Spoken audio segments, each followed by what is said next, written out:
Bismillahirrahmanirrahim. Assalamualaikum warahmatullahi wabarakatuh.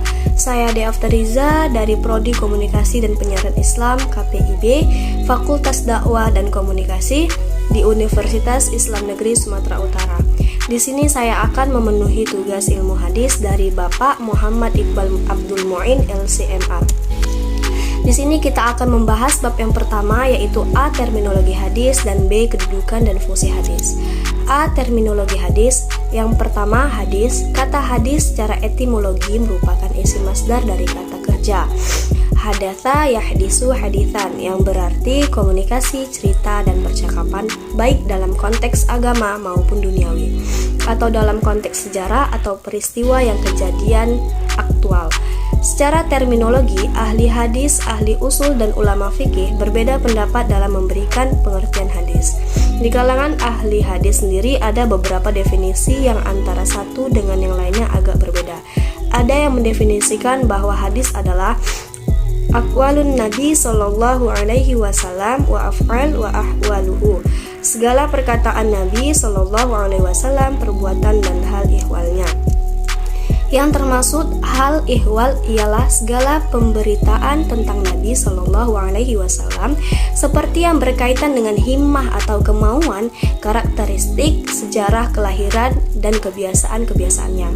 Dengan pengertian ini, hadis menurut ahli usul nampak hanya terbatas pada perkataan Nabi, serta tidak termasuk perbuatan, takrir, dan hal ihwal atau sifat-sifatnya.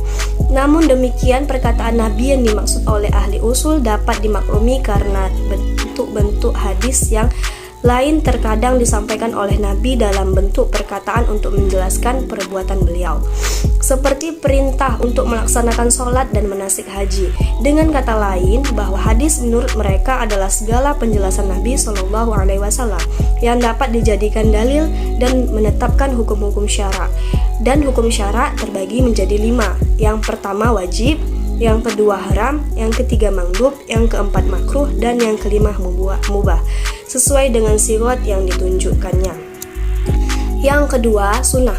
Sunnah secara etimologi berarti jalan lurus dan berkesinambungan, yang baik maupun yang buruk. Sedangkan menurut istilah terminologi yang digunakan Muhammad Hadithin, sunnah adalah segala sesuatu yang dikaitkan dengan Nabi Shallallahu Alaihi Wasallam, baik bentuk perkataan, perbuatan, takrir, bentuk fisik, moral, maupun perjalanan hidup, baik dilakukan sebelum diangkat menjadi Nabi atau seperti bertahabbus di Gua Hiro, maupun sesudah menjadi Rasul. Menurut kalangan ulama usul, sunnah adalah sesuatu yang disandarkan kepada Nabi Shallallahu Alaihi Wasallam selain Al-Quran, baik berupa perkataan, perbuatan Nabi Shallallahu Alaihi Wasallam selain Al-Quran, baik berupa perkataan, perbuatan, ataupun takrir yang pantas menjadi dalil hukum syara.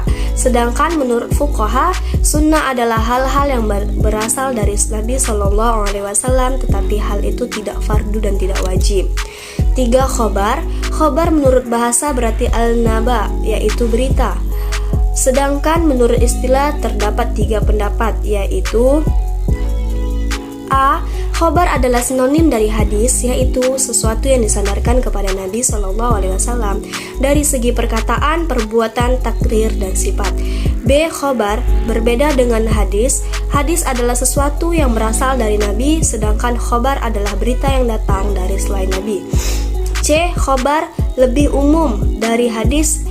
Hadis adalah sesuatu yang berasal dari Nabi, sedangkan khobar adalah sesuatu yang datang dari Nabi atau dari lain Nabi atau orang lain. Pendapat ini maka seorang ahli hadis ataupun ahli sunnah. 4. Athar. Athar secara etimologi berasal dari baqiyat al-syai, yaitu sisa-sisa atau peninggalan sesuatu. Sedangkan pengertiannya secara terminologi ada 2 pendapat. Yang pertama, athar adalah sinonim dari hadis, yaitu segala sesuatu yang berasal dari Nabi Shallallahu Alaihi Wasallam. Dan yang kedua, athar adalah berbeda dengan hadis, yaitu sesuatu yang disandarkan kepada sahabat dan tabi'in yang terdiri atas perkataan dan perbuatan. Dari keempat, pengertian tentang hadis, sunnah, khobar, dan athar sebagaimana diuraikan di atas dapat ditarik suatu pengertian bahwa keempat istilah tersebut pada dasarnya memiliki kesamaan, maksudnya segala sesuatu yang datang dari Nabi Shallallahu Alaihi Wasallam baik berupa perkataan, perbuatan maupun ketetapan. B. Kedudukan dan fungsi hadis. Pada masa Rasulullah SAW tidak ada sumber hukum selain Alkitab, Al-Quran, dan Al-Sunnah. Di dalam Allah Ta'ala terdapat pokok-pokok yang bersifat umum bagi hukum-hukum syariat, tanpa pemaparan rincian keseluruhannya dan pencabangannya, kecuali yang sejalan dengan pokok-pokok yang bersifat umum itu, yang tidak pernah berubah oleh bergulirnya waktu dan tidak berkembang lantaran keragaman manusia dan lingkungan dan tradisi masing-masing secara global. Sunnah sejalan dengan Al-Quran, menjelaskan yang mubaham, merincikan yang mujmal, membatasi yang mutlak, dan menghususkan yang umum dan menguraikan hukum-hukum dan tujuannya. Sunnah Rasulullah SAW juga menandaskan dan mengkukuhkan apa yang dijelaskan oleh Al-Quran Al-Karim atau mencabangkan hukum pokok yang ada padanya, termasuk ke dalam kelompok ini adalah hadis-hadis yang menunjukkan kewajiban sholat, zakat, puasa, haji, sedekah, dan lain-lain. Rasulullah SAW membuat sunnah bersama dengan Al-Quran dan membuat sunnah berkenaan dengan apa yang tidak ada secara eksplisit di dalamnya. Di dalam Al-Sunnah juga terdapat hukum-hukum yang tidak disebutkan secara implisit oleh Al-Quran dan statusnya yang menjelaskan ataupun memberitahukan tuntunan praktis dari apa yang disebutkan oleh Al-Quran, seperti pengharaman himar-himar piaraan, binatang bertaring, keharaman menikahkan seorang wanita atas bibinya, baik dari pihak ayahnya ataupun dari ibunya, ketiadaan hukum bunuh atas diri muslim yang bunuh kafir, kebolehan khiyar syarat, adanya syufa, kebolehan gadai dalam kondisi tidak mufasir, dan keharusan meninggalkan solek bagi wanita yang ditinggalkan mati suaminya dalam jangka waktu tertentu, yang merupakan tambahan atas kewajiban iddah yang disebutkan di dalam Al-Quran serta lainnya. Semua itu merupakan sunnah yang harus diambil dan diamalkan. Dan semoga adanya materi ini untuk menambahkan pengetahuan kita tentang hadis dan bisa mengamalkannya.